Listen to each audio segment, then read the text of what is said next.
Hello and welcome to round 10 of the Cycling Ireland Zwift League as we reach the final three events in this exciting new e-racing series headlining the array of online riding initiatives from Cycling Ireland. We're on the 24-kilometre Greater London circuit for this week's race with two ascents of Box Hill for a total of 48 kilometres of racing across 2 laps. As last week, it's a staggered group start and the riders are assembling ahead of the start very shortly. The absence of runaway series leader Chris McGlinchey last week made for a hotly contested race where Lindsay Watson proved best of the Cycling Ireland riders, the powerhouse sport rider taking his first victory of the series after opening up a 9-second advantage over Fergus Callahan in the closing stages, with Richard Barry a further 6 seconds back. In the women's race, Maura Claffey continued her recent dominance, the team on-form rider taking her 5th win in a row by almost 4 minutes from Sharon Bird of Ballymena Road Club, with Shannon Kelly just over 2 minutes further back. We caught up with series leader Shannon Kelly ahead of today's race, the Dublin-based triathlete reflecting on her second successive third-place finish and discussing with us her hopes for round 10. Last week was really good. We all really gave it our all. I had a phone call with Maura afterwards, and she was saying that she really felt like that was every race gets harder, basically. The longer races, the last 2 races have been 60 to 70 minutes, so they definitely suited me better than the flatter ones that maybe suited Eileen more or Imogen. Obviously, I've been one of the only girls that's done most of the races every week, but so it's very much a control element with me, and my coach trying to not blow up throughout the 12 weeks and to kind of keep building and see the gains, but not to stress the body too much. So not every week's going to be my week, but definitely I was in peak condition at the start, and I kind of faded a bit, and now I think I'm peaking again in my training, but we'll see what happens. A late convert to online racing is last week's men's winner Lindsay Watson, and the Banbridge rider has certainly embraced online racing with zeal in recent weeks. Lindsay wasn't hanging around for a sprint in last week's race. It's kind of those late attacks that suit me. It was sort of maybe 1k to go, and I knew just that I needed to whittle down that bunch, and that last drag was perfect. It was a drag. It was maybe a minute effort, and then a nice downhill bit into that left-hand turn before the finish. And that was another big thing that I kind of learnt after watching a few videos and things about when you go over 60k an hour, you go into that super tuck, and that was a game changer for me. You just stop pedaling, and it's instant release. So I knew once I got over that hill, there was enough speed to get a break and sort of get going a wee bit earlier. It is my racing fix, and I do enjoy it. So I'll just keep racing them, and just go for a win every time. It's not too concerned about the series itself, but no, I'll definitely be doing the rest of them. In the Cycling Ireland Zwift League standings, Chris McGlinchey retains a 12-point lead from new second-place man Darren Dunn, with Jonathan Caulfield now third. David Gearan continues to lead Group B, Ross Blaney heads the C's, and Philip Johan is now the leading D rider. Long-time leader Shannon Kelly now has a reduced 5-point lead in the Women's League standings over new second-placed rider Maura Claffey, with Eileen Burns a further 9 points behind after 8 events. Sharon Kennedy still leads the B group, Teresa Parr leads the C's, and Armel Mangan remains the leading D rider. Well, the midweek Women's League continues to offer an alternative racing opportunity. The 5th round took place on Wednesday. Angela Lang from Quanta Scott Orwell Wheelers took a 4th successive win in the 29-kilometre race on the Greater London Flat Circuit, but she was pushed all the way by series newcomer and leading B rider Megan Davenport, with Aisling Barry third. Today's 10th round of the Cycling Ireland Zwift League takes place on the Greater London 8th Circuit, 24 kilometres. The major challenge is, of course, the famous Box Hill. Comes within 5k of the finish, and to run the rule over the riders during this morning's race, once again, is Ronan McLaughlin of Panache Coaching. And Ronan, this one is a horse of a different colour, really, in terms of the challenge that the riders will face. Yeah, certainly. We've got a instantly recognisable climb on the course this week. The famous Box Hill, of course, made famous by the London Olympics in 2012, and certainly it will be a challenge for the riders this weekend. But there's plenty of other obstacles on this course as well, and there's very little flat terrain on it. Quite a lot of surprise little kickers thrown in, without warning, and I think positioning in the bunch and drafting fairly well is going to be key to any success in this race. Well, the pattern of racing in recent weeks has been attack, attack, attack. It's split up significantly. Are we likely to see similar fare this morning? Yeah, well, as the old saying goes, it's not the course that decides if a race is hard or not. It's the riders and how they ride that course. And certainly we've seen week in, week out that the riders in Cycling Ireland Zwift League have been attacking the races full gas from start to finish. And that's really what's providing the challenge here. What we've noticed over the course of the league is that it doesn't matter if it's the most mountainous of routes or the most flattest of routes, that it tends to split up quite a bit, and tends to be a select group sprinting for the win. So it'll be the exact same today, and I look forward to the action that we see unfold. Well, the action about to unfold, and the riders are on the start line on their home trainers and getting set to participate. The camera picks out Chris McGlinchey in the centre of the shot in the red jersey, the orange helmet, the man who is one of the keenest and most impressive and most successful exponents of Zwift racing in the entire world. In actual fact, he's back after his exploits in the Tour of the Gila with his squad, his Vitas Pro Cycling team last week, and he's back in the fold and back in action in the Cycling Ireland Zwift League. There are a couple of high-profile non-starters today. I can tell you we don't have Sharon Bird, who was second in the women's event 7 days ago. Unfortunately, she's got a bit of a niggling injury that she's dealing with. The Scotland domiciled Ulster woman, non-starter today, so it's going to offer an opportunity for one or two other riders in there. We're not 100% sure as well whether Eileen Burns is on the start line, and one or two other riders looking for an opportunity perhaps to benefit from the absence of others. McGlinchey is in there and ready to get going as the clock winds down to zero and the riders wind it up, and the power will be intense at this moment. They'll have cranked the power out to near maximum, because it's all important to try and stay in that lead group for as long as possible. Slightly different route that we have for the riders today. It is, as Ronan has said, anything but flat. We've got that Fox Hill, depending on what you like to call it. It's Box Hill if you're in Surrey, it's Fox Hill if you're on Zwift. It's substantially the same climb, and that's to come towards the back end of this 24-kilometre lap. But there are a few little ups and downs along the way. Those undulations will serve to make it very, very testing and demanding for those riders who are struggling a little bit to stay in the group. But Chris McGlinchey is nestling in there in the early stages. It's a large group involved as they work their way through West Central London and out ultimately into the countryside in virtual terms. They get a look at the finish line here in the early stages. They'll have another look as well before the finish of this morning's race. It's 2 laps in total of 24, just a smidgen under 24 kilometres is the entire lap, and they've a little bit of a run down to the start line. It all adds up to 48 kilometres of virtual road racing today, and it's a large group involved in the early stages, with Eddie Brennan, as we've seen in recent weeks, ever present near the front. Tony Doherty, the Australian rider, is riding as a guest in this group. One of the high-profile starters that I spotted on the entry list is Matt Heyman, the winner of Paris-Roubaix a few years ago. He's now retired, but just recently retired in the team car with the Mitchelton Scott squad, and I think I picked out the Mitchelton Scott jersey in the middle of that group, not too far from the front. So it's always great to have these visiting riders involved in Cycling Ireland Zwift League racing, albeit of course not eligible for points.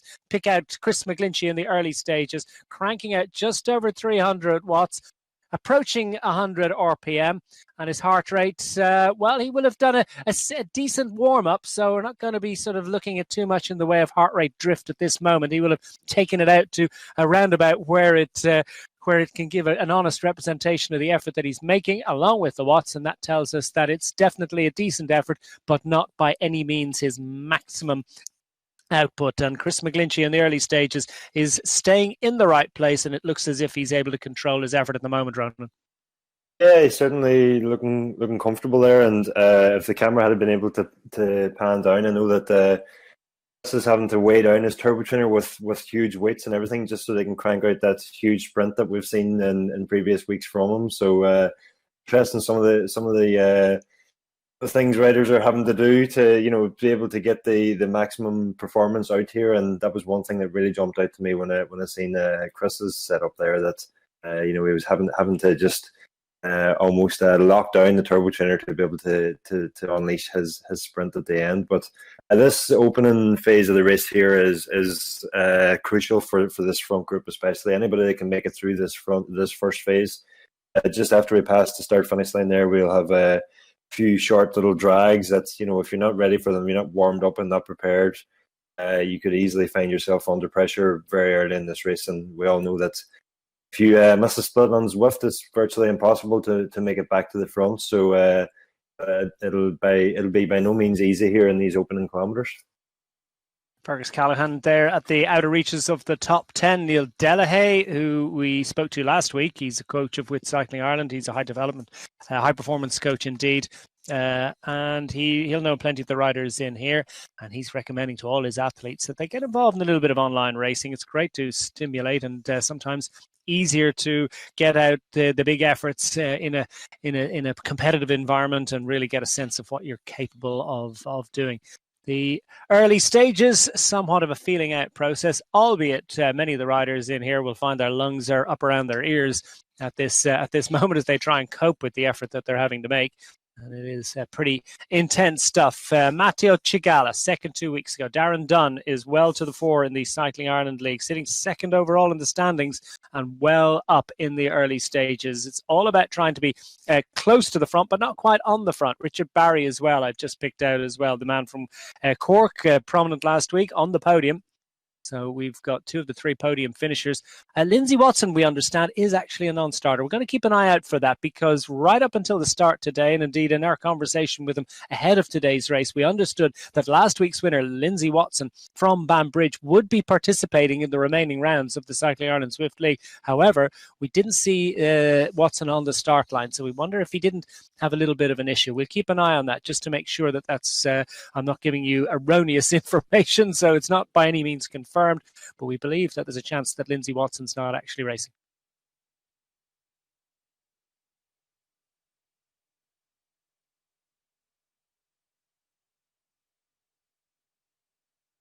So the tail end of the lead group of A riders, as I just give you a quick reminder of the league standings. It's Chris McGlinchey is the runaway leader of the A group amongst the men. 66 points. His advantage is 12 to the good over Darren Dunn, and with that string of victories, no less than 6 in total from his 7 participations in the league, he looks odds-on favourite to take the first, indeed the inaugural Cycling Ireland Zwift League. Jonathan Caulfield sits in third place at the moment. On 52 points, he's 14 points off the lead, and a bit of work to do. I think it's a battle for second, really, and it could be an interesting one there. Caulfield having taken a victory earlier on in the C series. Kieran Jackson, Adam McGeever, Eddie Brennan, as we run through the top 6. Colm Sheehan as well has also been scoring well. Amongst the Bs, amongst the men, indeed, it's David Gearan, who's led throughout since taking that first round victory, but hasn't taken a win since. So they've been sharing it out amongst the Bs. And it's a healthy advantage, because he scored in all but one of this year's Cycling Ireland Zwift League. So David Gearan scoring well, scoring consistently, and keeping the scoreboard ticking over nicely. Ross Blaney doing something similar. Indeed, he's the runaway leader in the C group and been managing his efforts. He hasn't been promoted out of C's, and he is winning. Well, he's had one win, but the consistent run of seconds and thirds has helped him to the lead of the C's, and the lead of the D's changed this week indeed. Philip Keohane from the Duranda Van Cork CC, the Cork-based rider, has taken over the lead of the D group from the earlier leader Anthony Moreland. Moreland not scoring last week. Indeed, it was Keohane that was leading a little bit before that, wasn't it? And then Moreland took it over, but Moreland not scoring the last couple of weeks. That's affected his situation at the top of the point standings. Amongst the women, well, it is all about the extraordinary run of performances from Maura Claffey. Maura Claffey with her string of victories, 5 out of the last 5 races. She took a second place on her arrival into the Cycling Ireland Zwift League in round 4. And since then, it's been all about Maura Claffey and no other riders being able to get closer advantage. I think almost 2 minutes, wasn't it, at the end of last week's race. Shannon Kelly, though, still continues to lead the league, and it's a very interesting dynamic amongst the women. Shannon Kelly scoring well, scoring consistently. She had a string of podium finishes to begin the league, a victory and a couple of second place finishes, then a couple of thirds just in the last couple of weeks, have kept her at the head of the point standings, albeit isn't a shrinking and narrowing advantage. And Maura Claffey is coming with a hell of a charge. Eileen Byrne sitting third at the moment. Imogen Cotter still fourth. Bird, McCarthy, Tutty, Fiona Kelly, Emily Roberts have all scored in amongst the women. Amongst the B competitors in the women's standings, Sharon Kennedy has been consistently at the head of affairs, albeit it's a 9-point advantage now that she enjoys over Ella Doherty.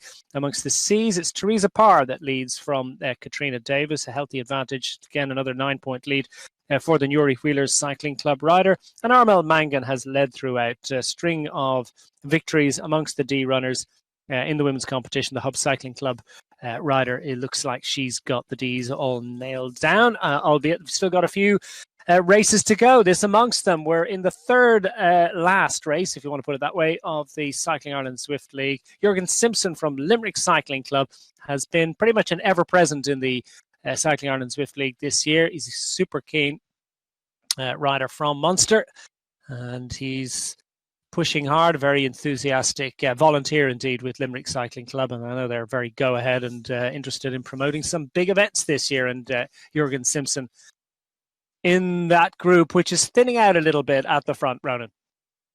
It seems to be, but not as much as we've seen in previous weeks. The real challenge of this course hasn't been met yet.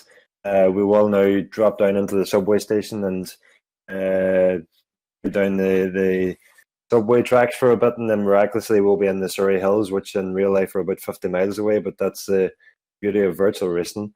We can just take a quick detour through the subway, and we're into the hills down there, and Box Hill will be the first challenge that the riders will face. They'll obviously have to do it twice in today's race, and that will have a thinning out effect, no doubt about it. There's a substantial enough group here at the moment, but I'd expect that to whittle down quite significantly once we get into Surrey Hills there. And there's certainly big name riders here in this front group who'll be looking to use that Box Hill as a launch pad to maybe just split the group or whittle it down a bit on the first lap, and then as a launch pad for hopefully for their win on the second lap, with it coming just 5 kilometers from the finish. It could well be the perfect launch pad. Darren Dunn, the man from Tipperary, the Nunez Cycling Club rider, looks very much in control of his efforts. 230, 270 watts is well within his remit. He's got 20-minute power of around about 372 watts, according to Zwift Power. So he is a man of considerable ability and fitness and condition. And at the moment, he's very much nestling in the group. So it's established the pattern that we expected, and indeed the pattern we saw from the first couple of weeks of Cycling Ireland Zwift League racing, which was very much that the riders would make an absolutely massive, gargantuan effort to get into the league group. Once they were in there, staying in there was probably not quite so demanding, at least in the early stages. I think a lot of riders thinking about that hill to come, the 3 kilometers at 4% that represents the bare bones and the mathematics of Box Hill. Matteo Cigala, will he have an opportunity to unleash that sprint? We're going to see as we jockey for position and head out into the hills in a little while. It's a decent sized group up front in the early stages, albeit the effort has not been insignificant and riders have been distanced. Neil Delahaye, as I mentioned, is in there. Chris McGlinchey in there. There's Cigala. Matteo Cigala, the Italian former international, now based in County Meath. Very involved in coaching riders and various other aspects of cycling, the cycling community in Ireland. And Cigala has been, as indeed are so many of these riders here, absolutely enthusiastic with a the zeal of the convert, really, his enthusiasm for online racing, and he looks as if he's jogging away at a controlled effort. Interesting that he's able and willing and interested to stay out of the saddle for such a sustained period of time. I suppose he's relieving his nether regions as much as he can early. Yeah, well, Matteo is looking very comfortable there. We could see when the camera cut to him that he was either on his phone or his iPad there. He may be controlling the camera view that he had, or maybe just giving someone a ride on or something like that. So yeah, definitely looking very comfortable. And notice as well just the setup he has there with, looks like a large sliding door or something that's open, so he's getting the full ventilation effect, or as much as possible anyway. I'm sure he's got a couple of fans going in front of him as well. And with the sort of wave, so to speak, that we're experiencing now, that will be even more crucial this week than it has been, than it usually is. So you can see he's got that sort of ticked off there as well. But yeah, just on the standing there, and just getting a bit of relief for a second. A lot of people are wanted to maybe use old kit or something on the turbo trainer, but I'm always of the opinion that you should use your very best shorts on the turbo trainer, because you are in that, unless you get out of the saddle, you tend to be in the same position a lot more than you would be out on the road. On the road, you're naturally out of the saddle a bit more, you're moving about in the saddle a bit more, whereas when you're locked into a turbo trainer, you're pretty much locked in position for the majority of this effort. And that comfort is certainly a part in this. And if any way you can increase your comfort a little bit, is a little bit less energy wasted, and that in turn can provide you a better result at the end. Yes, it can be deeply uncomfortable, to say the least, and not just from the demands placed on the aerobic engine. There are other demands too on the physique and physiology. As we pick out leading riders amongst men and women, and Maura Claffey is cranking out a decent wattage, and it's keeping her in the lead group. Around about 80-odd riders still up front at the moment. We've got, 77 according to ZwiftPower.com. Last update we got from them, and nestling in amongst them comfortably in there, or is it uncomfortably? Well, we're going to find out when we hit that hill in a little while. A number of riders, including the leading woman rider, Maura Claffey from UCD Cycling Club, now racing, or now registered with the team On Form, powered by Brother UK. And Claffey is, she knows how to play this, and conversation with her coach a little while ago. Maybe we'll pick up on that very shortly. Her coach, Gavin Noble, former Olympic triathlete.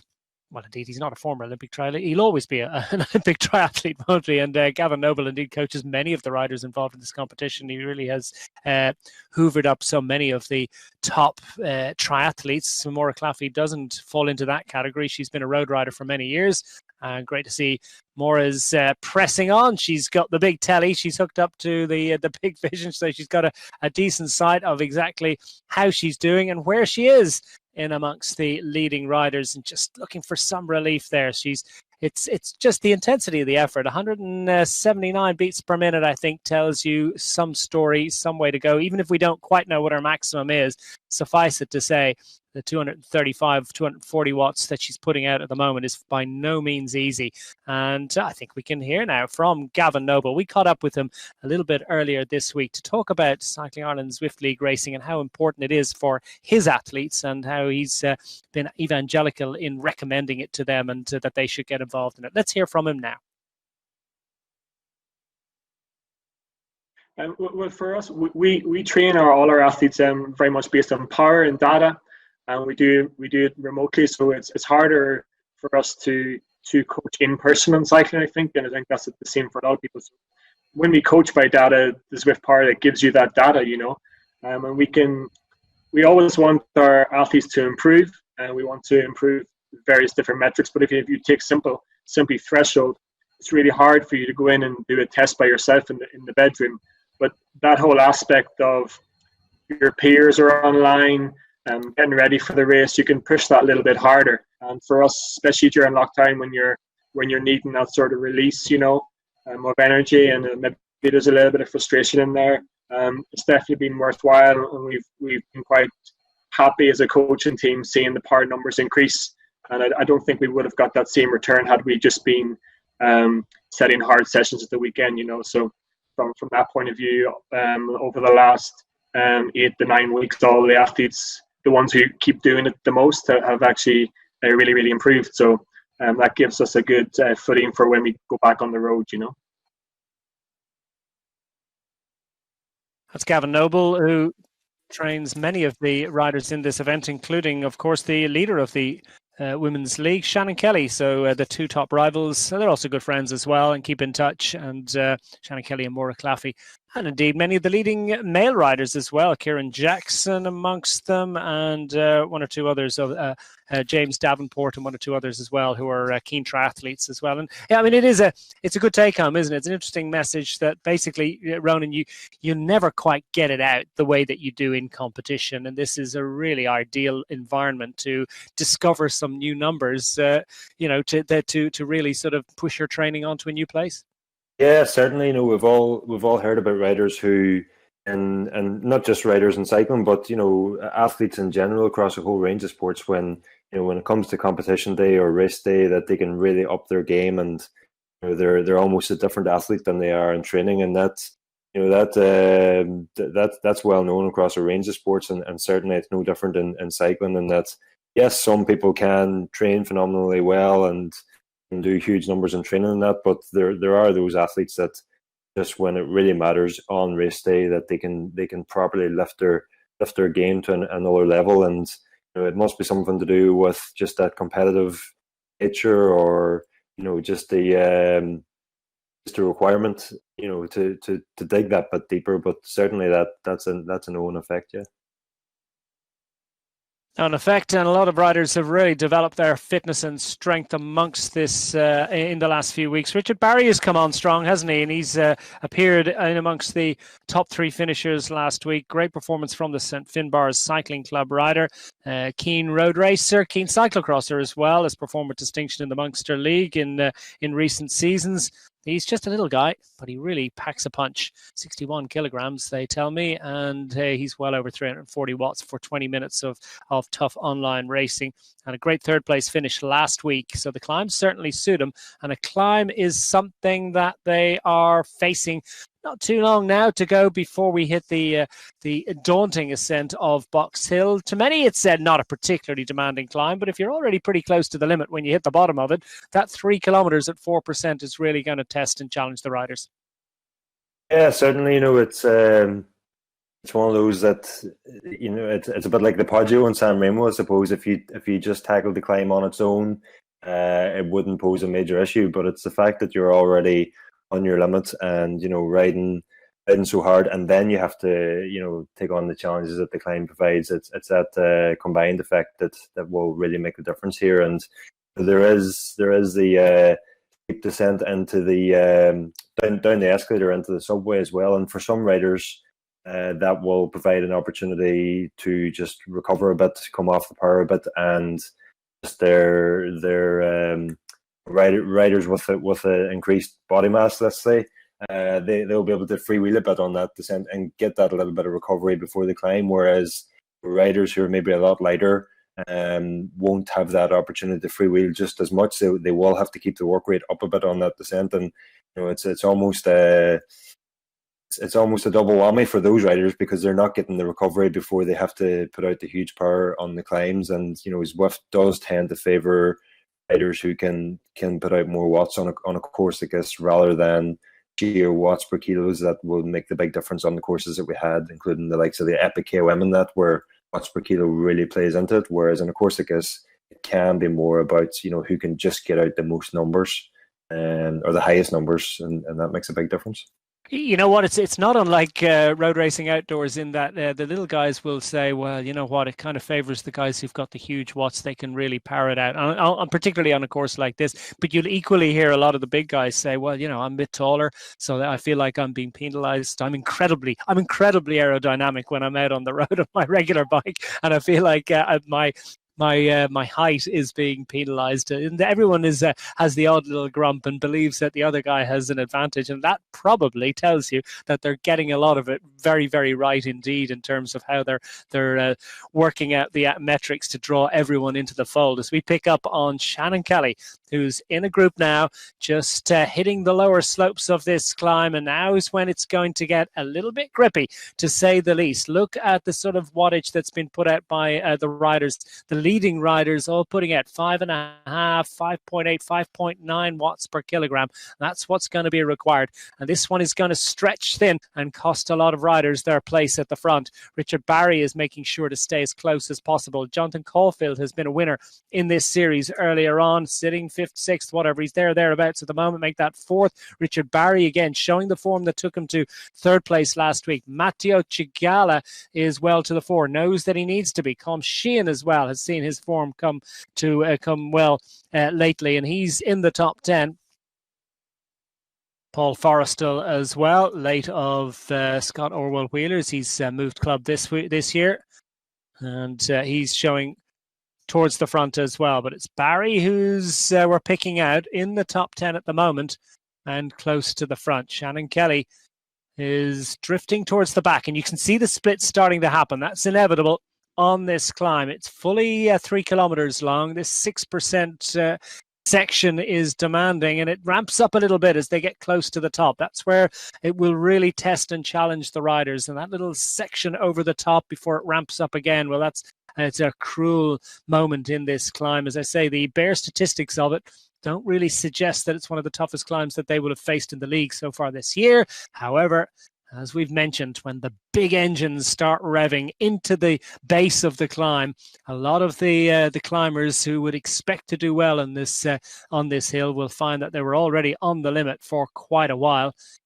And then over the top, if the big engines have managed to survive, well, they will definitely start to assert their authority once more on the descent. So it's a delicious combination, a wonderfully designed circuit.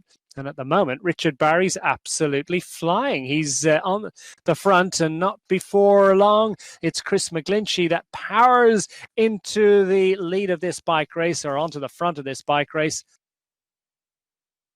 McGlinchey, Sheehan, Barry, the usual suspects, starting to gravitate towards the front. Eddie Brennan is there in the top 10. Fergus Callahan is clinging on grimly. Jonathan Caulfield scrapping to maintain his position in that top 10 as well. Some of the other names to conjure with: Kevin McCambridge was going well early on. Matteo Cigala staying in the top 20, knows he needs to for as long as possible.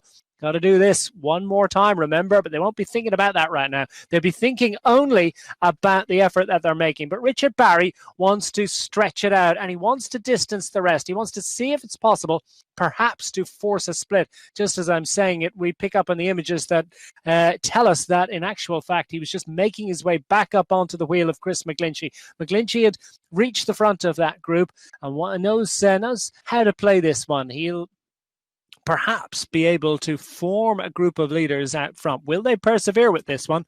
Well, they've made an effort that has carried them up and on to the top, and indeed they crest the rise to complete the climb with a select group of riders. Now, here's the question. Will that group come back together again on the descent? Well, we're going to find out very shortly. Is it the kind of the descent that will offer an opportunity for riders to get back on, Ro?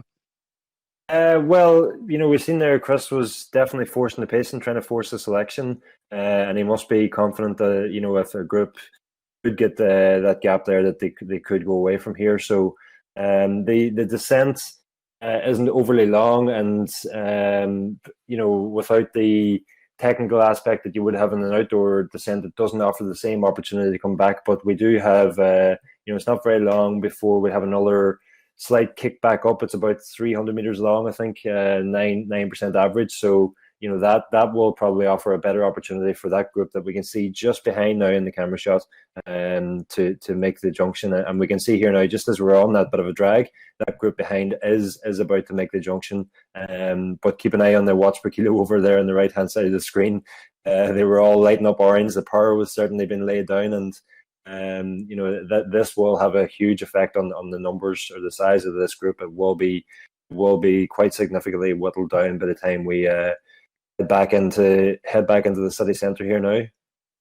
Yeah, up over 8 watts per kilo. Eddie Brennan has just about managed to make it onto this long, snaking line of riders, which has a few cracks in it.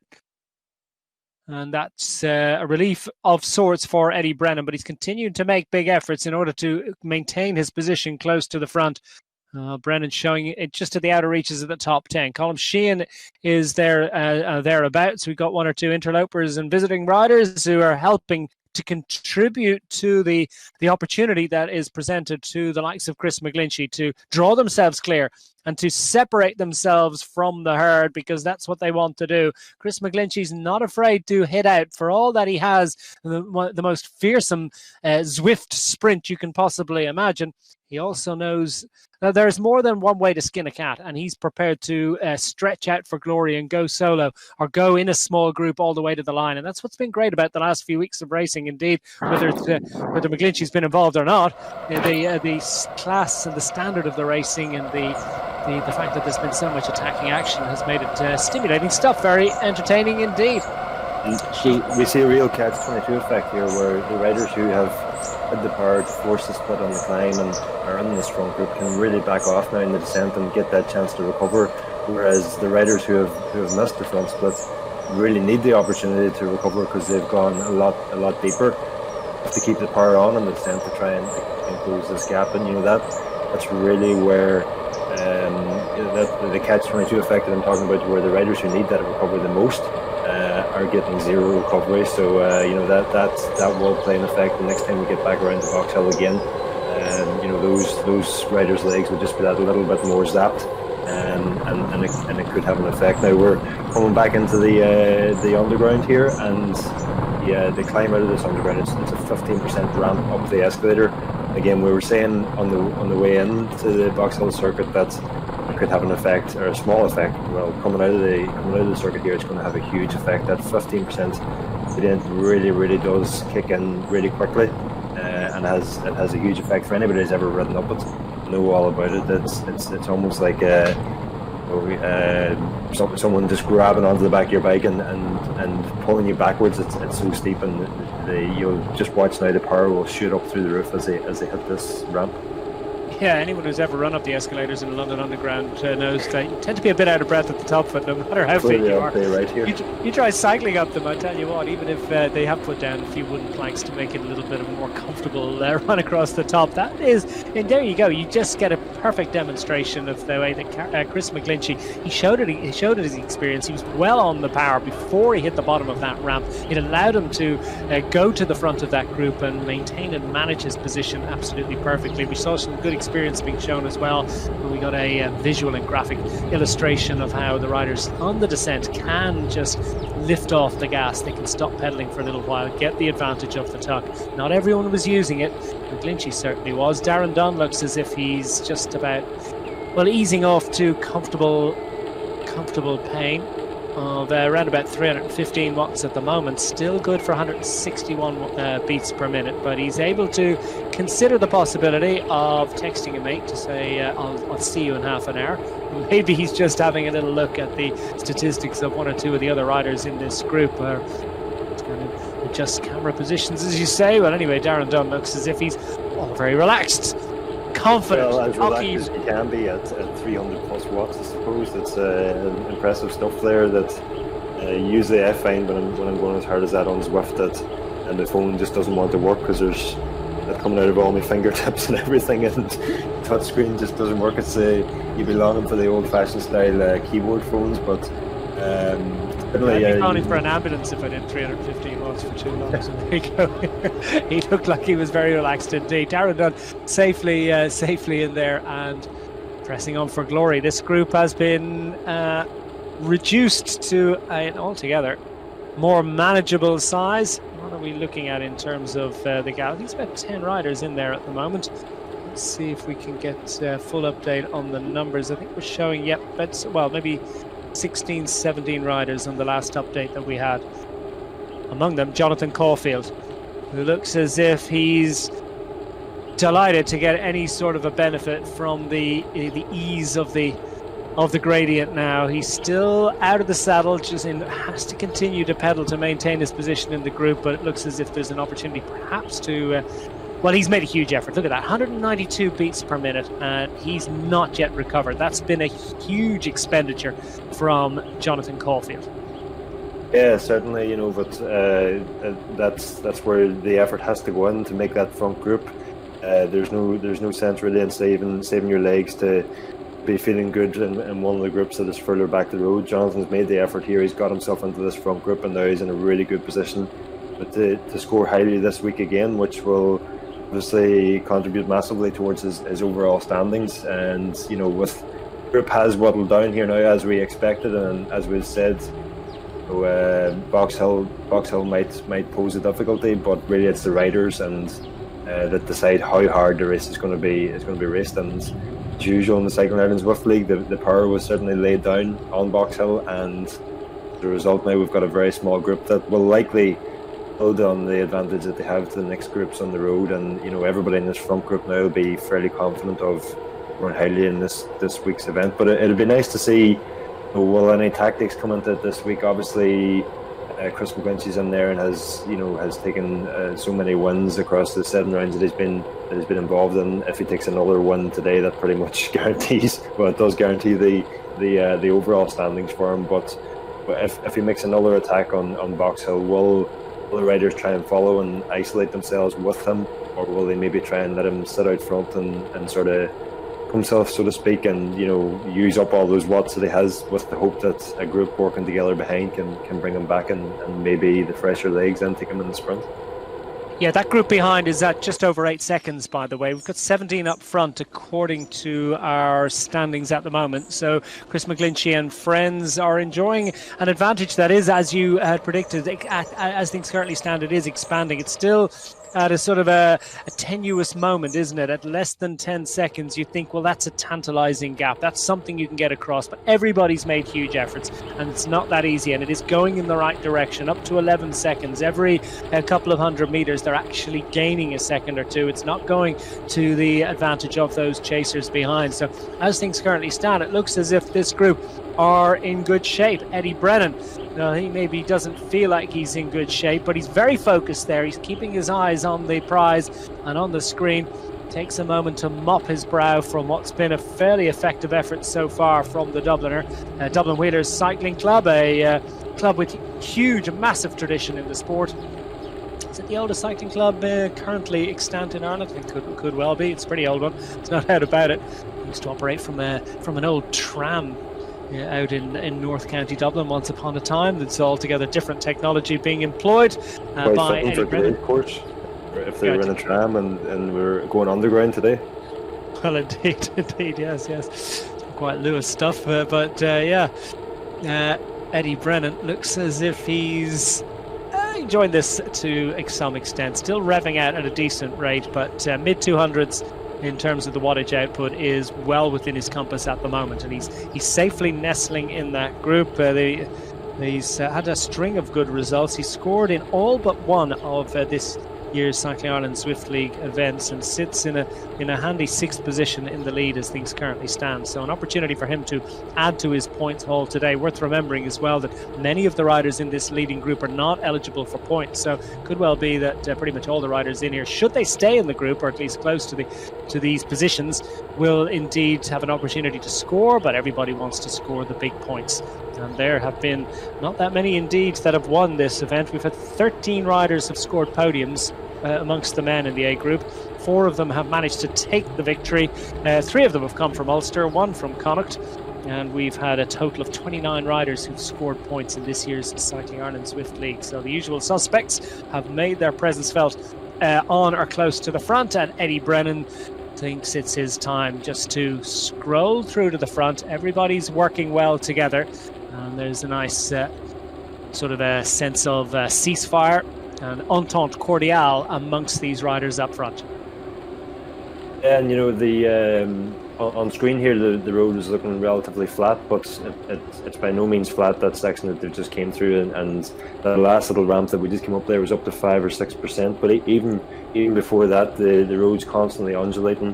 and that's probably why this gap is growing to the chasing groups here. We can see Brian McChrystal on our screens here now in one of the chase groups just off the back of this lead group, and that not only is the front group that little bit bigger, but they're also working well together, putting plenty of power down, and that's the reason these gaps are growing to the chasing groups.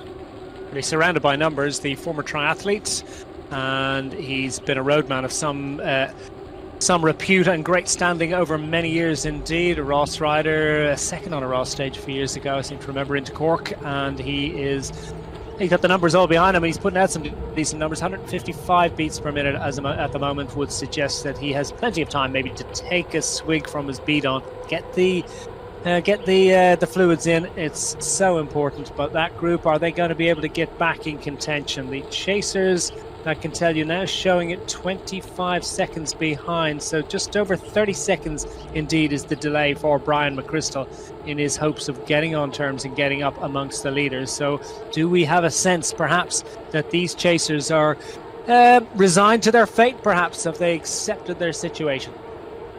I don't think they would have been accepting that. They certainly would have been making the effort to come back here, but it's never easy to close a gap to a leading group, and especially not in a Zwift race with the likes of the talent that we've got in this front group here. So certainly anybody that's been caught in all those groups further back would certainly have had a tough time to make it back to the front when you look at the names that are driving the pace in that front group. And I think at this stage we can pretty much be certain that the winner of today's race will be coming from that front group. Impressive performance too from Maura Claffey. She's heading towards what looks to be a sixth successive victory in the Cycling Ireland Zwift League. She's found a pretty useful group. She's sitting, I think, last we heard, around about the top 60 performers amongst the A group, and that means that she's very much the leading woman competitor. Her advantage over her nearest competitor, Emer Nichols, sitting at just under a minute last time we heard from ZwiftPower.com. So Maura Claffey has found herself a pretty good group for her to demonstrate once more just what an outstanding athlete she is. The latest update suggests it's down to 49 seconds, so a few seconds traded there, but still the climb of Box Hill to come. Another opportunity perhaps for Nichols to close the gap, or maybe for Claffey to rubber stamp her authority over the Cycling Ireland Zwift League, and an opportunity perhaps for her to move into the lead of the competition, because I'm not sure where Shannon Kelly is at the moment. We're sort of distanced on this. She's sitting 111th at the moment, 4:35 back, and I can tell you that Maura Claffey was showing at 2:11, so by my rudimentary maths, that's around about 2 minutes and 20 seconds between between Maura Claffey and the leader of the league, Shannon Kelly. So work to be done still for all of these riders. Still the second and final ascent of Box Hill to come, and we're not out into the countryside yet. We're going to do our little loop, head through the underground, which will take us by the magic of Zwift out into the countryside, and then we will think about that second and final climb of Box Hill to come. And of course, when we reach the summit of that climb, we've only got around about 5k to go through to the finish. So what will be the situation at that time? So Maura Claffey has plenty of assistance there to encourage her and send her on her way, and get out of the way of the camera. Not that Maura is thinking about that right now.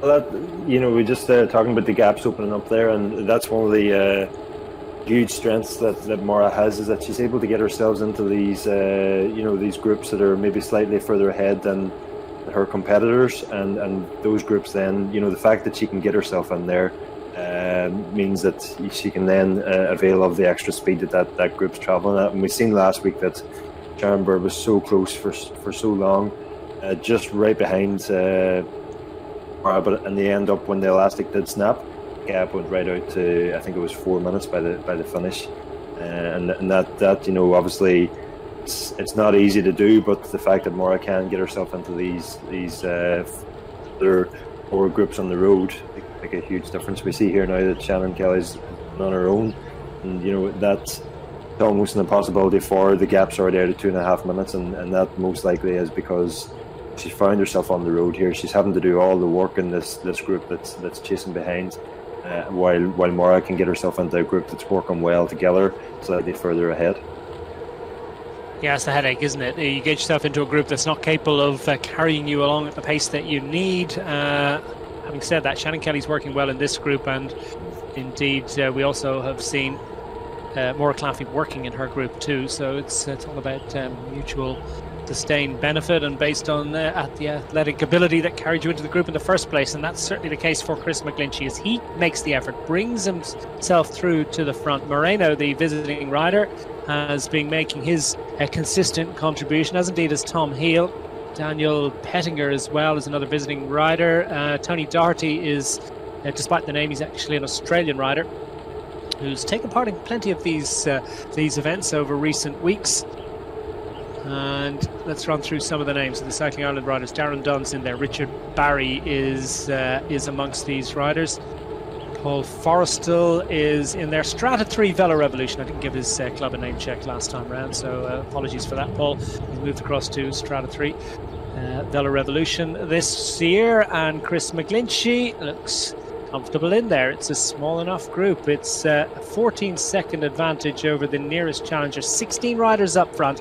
Kevin McCambridge finds himself in the unloved position of having gone solo off the front of the chase group and finds himself in between. Or was he actually in that lead group? Well, anyways, things currently stand. He's 25 seconds off the lead and dropping back into the clutches of the next chase group, which is 34 seconds back. At 1 second there, I seen him. He was with that lead group. And I was afraid to mention his name again in case we give him the commentator's curse like last week, but it seems like maybe he has had another issue there, because he was certainly in with this front group and now finds himself just off the back, as you say. But the thing I'm finding very interesting is, Chris McGlinchey is wearing a cap or a casquette this week, and I'm just wondering, is that maybe to keep the sweat out of his eyes, or is it more to do with lockdown locks, and none of us can get a haircut at the moment, so maybe the hair is blinding him and he wants to keep his full attention on the screen. At these days I need one of those sweatbands that John McEnroe and Bjorn Borg wore in the 70s to try and keep my mane into some sort of control. You wouldn't get it inside a casket. It's got a life of its own at this point. Well, these other riders have taken to the razor, haven't they? They've just got the shears out and shaved the whole thing off, and great comfort has been created as a result of that. McChrystal in the chase group. Triathlon star of many years, plenty of triathletes in here. And McChrystal continuing to work well in his efforts to get on terms, but this chase group, he's currently 18th, or at least in that group that's vying for 18th position. 36 seconds behind the leaders. McCambridge has dropped back into that group, I do believe now, as a result of his difficulties. Were they physical? Were they electronical? We're not 100% sure, but there's the visual representation of the gap between these two groups as we race and continue to race through a very quiet looking West Central London. That would be a fairly accurate representation, I think, of how things in actual fact are.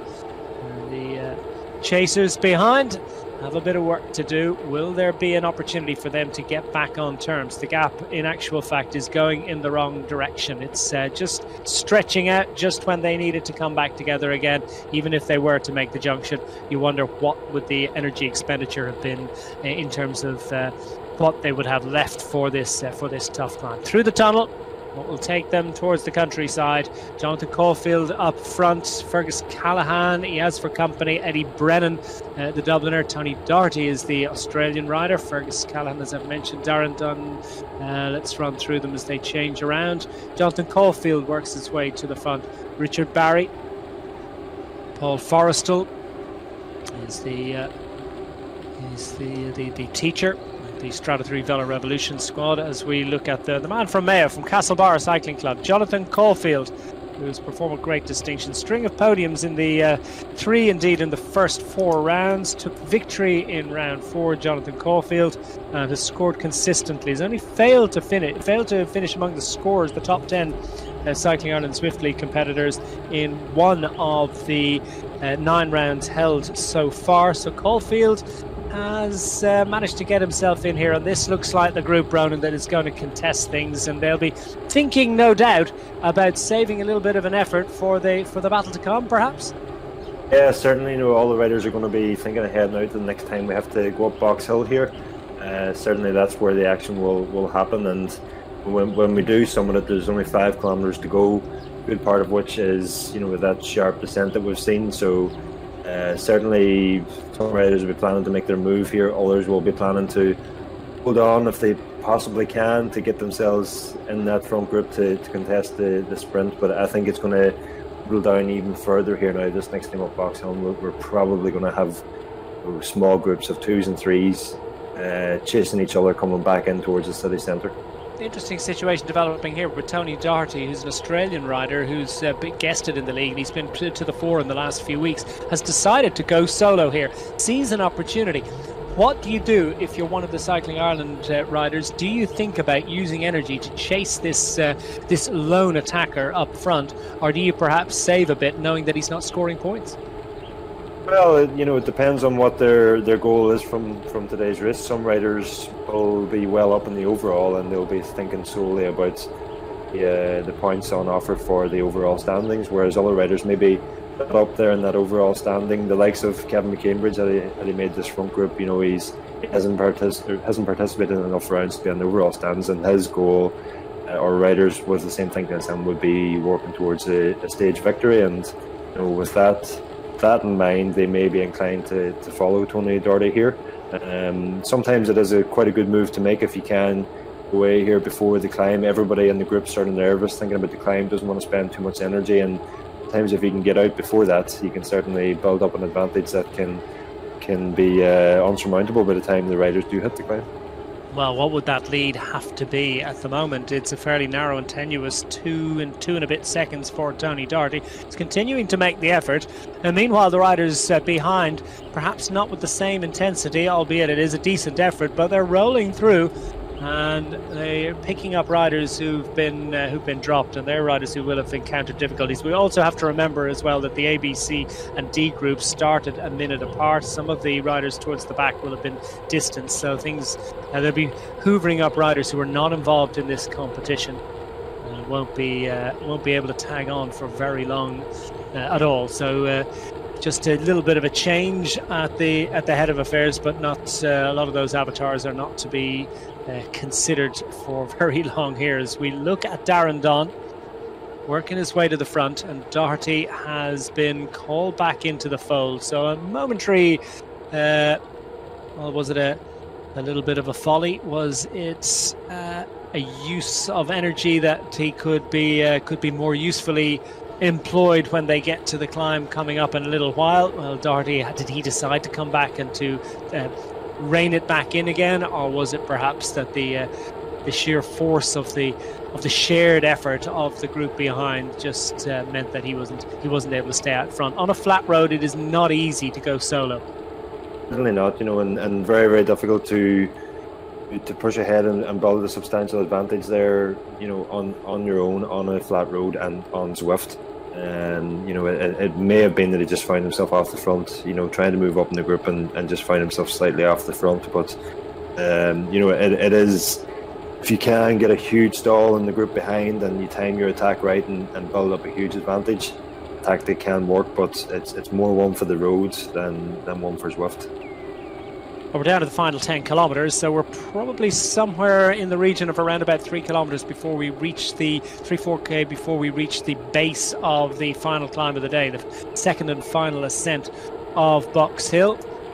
As we pick up Shannon Kelly, who's behind and in her chase for an opportunity to score more points in the women's league and continue and maintain her advantage, her narrow advantage of 6 points over Maura Claffey. Claffey, the runaway leader in this competition at the moment, but Kelly has picked up a group and she's pushing on, fighting on, and is putting out serious watts indeed.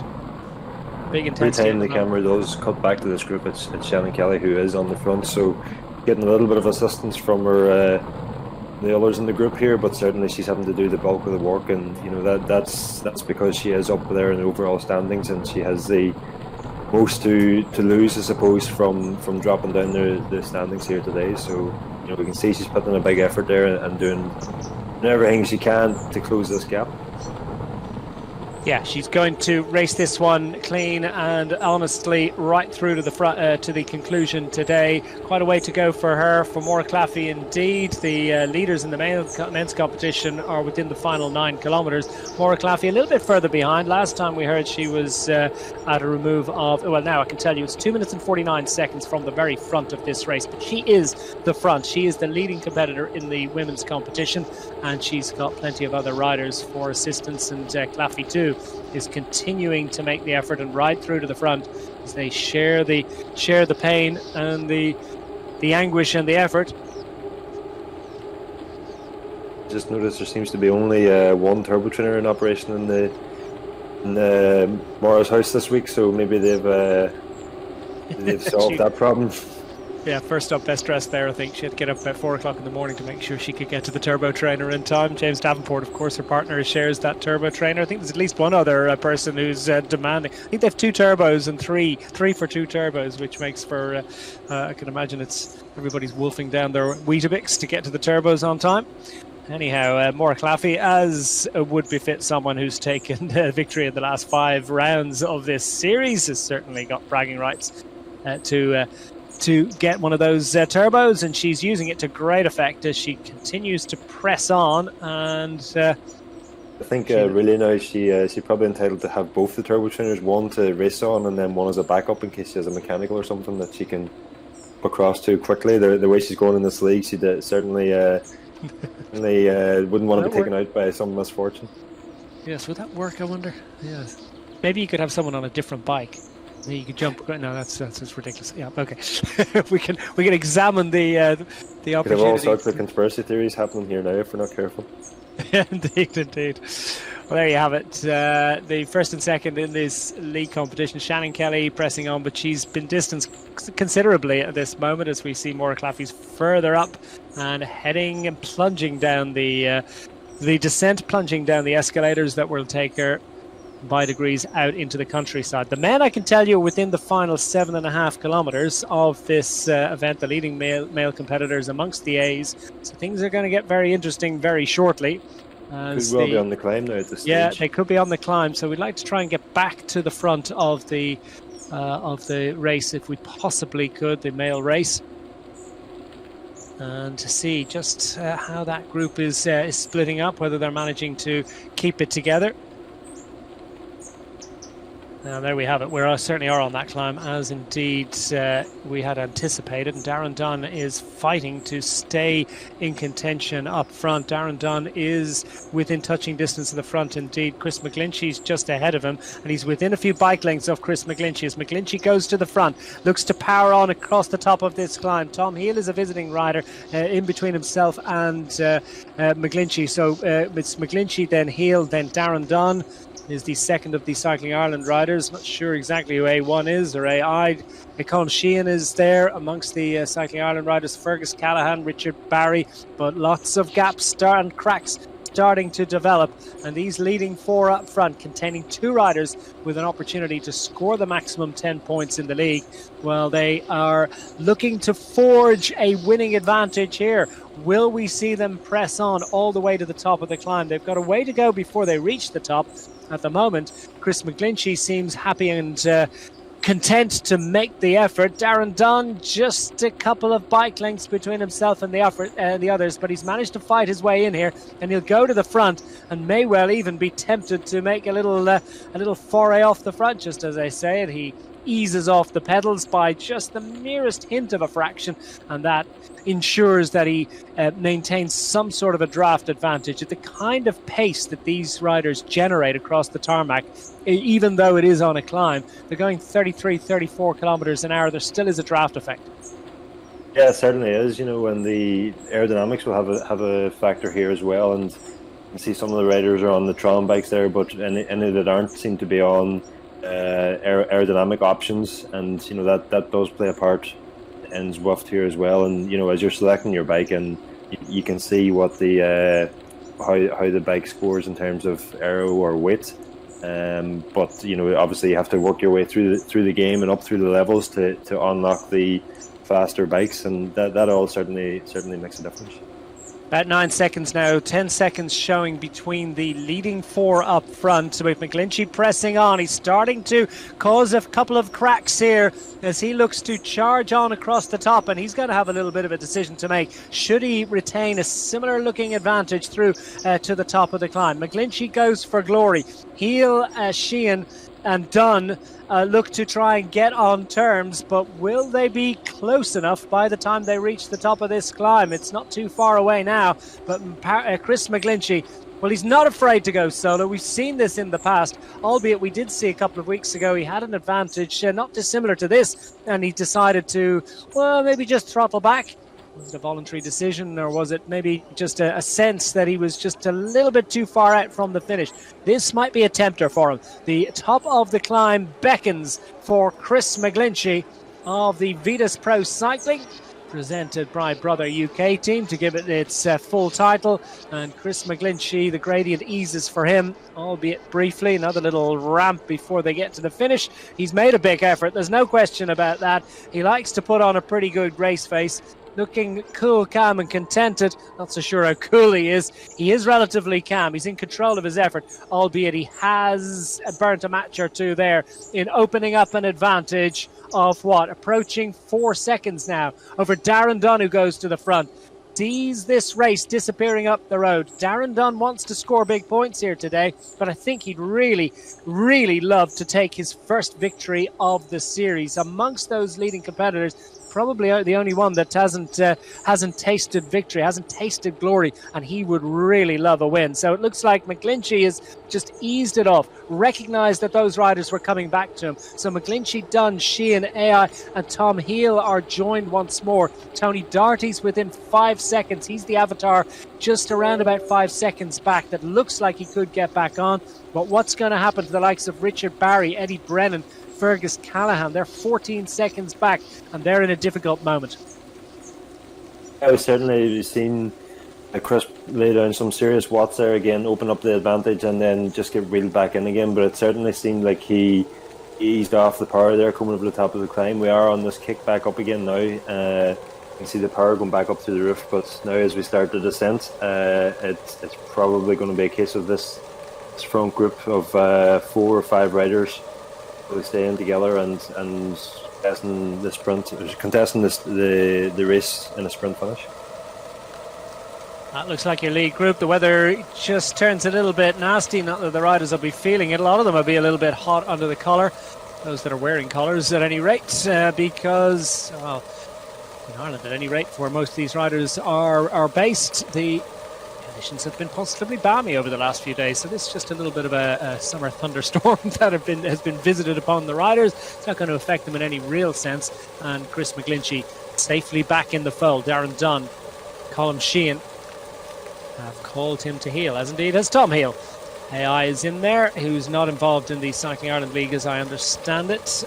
Tony Doherty as well is now 11 seconds back, and more likely, I think the way things are going for Doherty, that he will be drawn back into that group that includes Richard Barry and Fergus Callahan, Paul Forrestal, Eddie Brennan, and then indeed Doherty will be able to make it up front once more. It's a tantalising prospect, but I think these riders up front, including McGlinchey, know exactly what they need to do to ensure that they're going to have this one between them.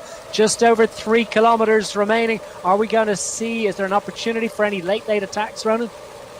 Well, there's a few riders in this front group here.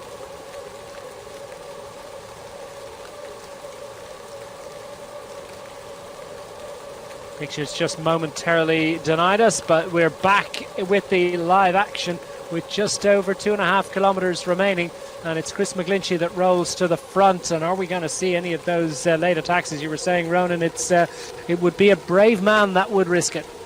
Yeah, certainly. The terrain and the way into the finish here now is we've just got this one ramp back up the escalator, which may provide a launch pad for an attack. Apart from that, it's difficult to see anybody getting away from this leading group, especially with it being so small. Each of the riders can keep a good eye on the other members of this group.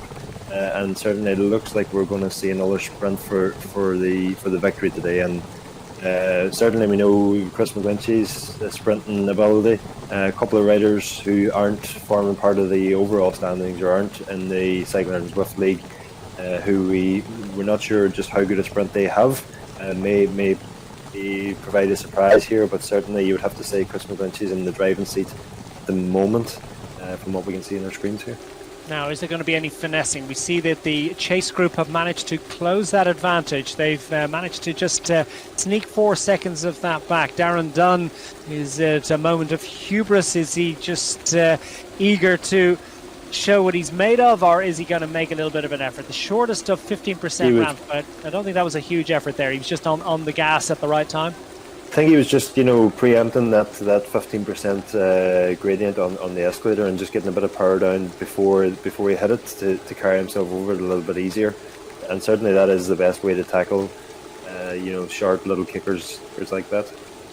Yeah, desperately important that you're not caught out there and that you make sure that you're on the power so you don't get distanced, and that was safely achieved by Darren Dunn. Colm Sheehan's with him. Dunn in the black jersey with the red shoulders. Just after the escalator possibly provided the last opportunity for a surprise attack. Just as everybody's got up the escalator and they've backed off the power, maybe not expecting an attack to go right there. That was possibly the last opportunity we would have had to see someone get away here, and I think we're pretty much guaranteed a sprint now as we're inside the final kilometre. So Chris McGlinchey, Darren Dunn, Colm Sheehan, Tom Heal, all to the fore. 4 riders up front, make that 5. And who's going to get to lead it out? So we're inside the final 720 metres. Darren Dunn on the front on the last little drag. It looks like he's going to have the unloved position of getting to lead this one out. Just as I say it, is anyone else going to take it up? Chris McGlinchey waiting to pounce. He knows how to do these sprints. He's done so many of them so far in this Cycling Ireland Zwift League. 6 victories so far in this competition. Will he make it a 7th? Darren Dunn continues to tap out a rhythm that he knows will perhaps retain an opportunity for a late attack. Sheehan goes for glory.